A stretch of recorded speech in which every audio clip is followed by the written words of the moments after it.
שלום י"א-7, אז אחרי שאנחנו למדנו על הקמת רפובליקת ויימאר, השיעורי בית שלכם זה לעשות את השיעור המקוון הזה של מט"ח על נקודות מפנה בהיסטוריה של רפובליקת ויימאר. אז הקישור אצלכם בקלאסרום, ואני רוצה לעבור איתכם רגע בקטנה על השיעור כדי שתבינו מה אתם אמורים לעשות.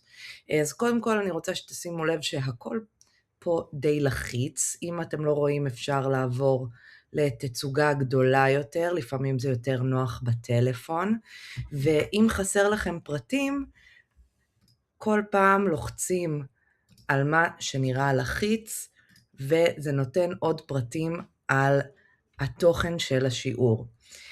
אבל זה לא רק קריאה ולמידה, אלא גם יש פה שאלות שבודקות את הידע שלכם, אתם תקבלו את הציון, אם נכון או לא נכון, ממש ישירות אחרי שאתם תגישו לי את השיעור.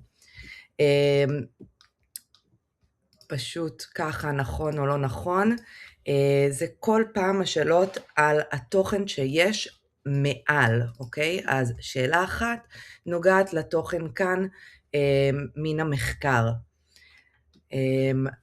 זה פשוט הקדמה לשיעור עצמו, אתם תשימו לב למטה שיש לשיעור 5 עמודים, אוקיי? העמוד השני נותן לכם קצת לעשות תרגול של כרונולוגיה, אוקיי? ככה תופסים, אפשר פה בקצה או באמצע, ומזיזים כדי לסדר לפי הכרונולוגיה, גם פה כמובן מבוסס על הטקסט ההיסטורי הזה. אתם רואים ברגע שאני לוחצת על בדיקה, זה מראה לי מה נכון ומה לא נכון. גם השאלה הזאת אפשר לסמן תשובה אחת, או תשובות מרובות. שימו לב כאן, יש ממש מקורות היסטוריים, כמו שאנחנו למדנו בכיתה, ונגיד בתוך הכותרת של העיתון, אתם תגידו לי, אבל שירה, איך אנחנו יכולים לקרוא את זה? אל תדאגו, דאגו לכם פה לתרגום. מי שרוצים להתעמק קצת יותר ולראות את כל הדף של העיתון, אם תלחצו על הלינק הזה, זה יפתח לכם עמוד נוסף עם העיתון עצמו. יש כאן עוד מקורות קצרים, זוכרים שדיברנו על סיפור של גרמני בכיתה, ואמרתי לכם שזה מאוד מאוד מומלץ לקריאה בשביל הבנת התקופה.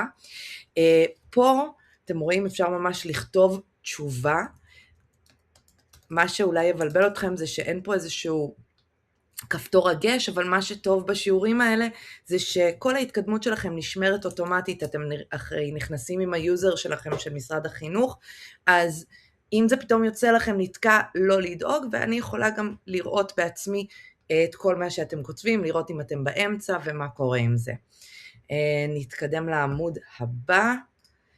שימו לב, בעמוד הזה יש ציר זמן. הציר זמן הזה הוא לא תקוע סתם, אלא הוא אינטראקטיבי, אוקיי? אני לחצתי על תקופה אחת, וכל אירוע פה נפתח ואפשר לקרוא עליו, אוקיי?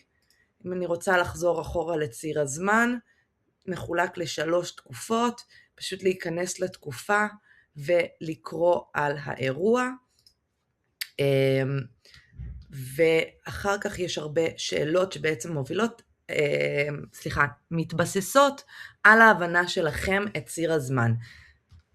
אני רוצה שתראו שכתוב לשער, אוקיי? לשער זה אומר שאתם לא חייבים לדעת, אוקיי? אבל אני רוצה שאתם תכתבו השערה. מי שלא ימלאו את החלקים של הכתיבה החופשית, זה כאילו לא עשיתם את שיעורי הבית, בסדר? גם כאן אתם תשימו לב שיש כמה קטעי מקור, אוקיי? והשאלות שמתבססות על קטעי המקור האלה, ואני רוצה שתשימו פה לב להערכה אישית, אתם רואים שיש פה את הספקטרום הזה, כדי להזיז אותו או מושכים, או שאני לוחצת על המספר שאני חושבת שהוא רלוונטי. 5 במידה רבה מאוד, 1 כלל לא.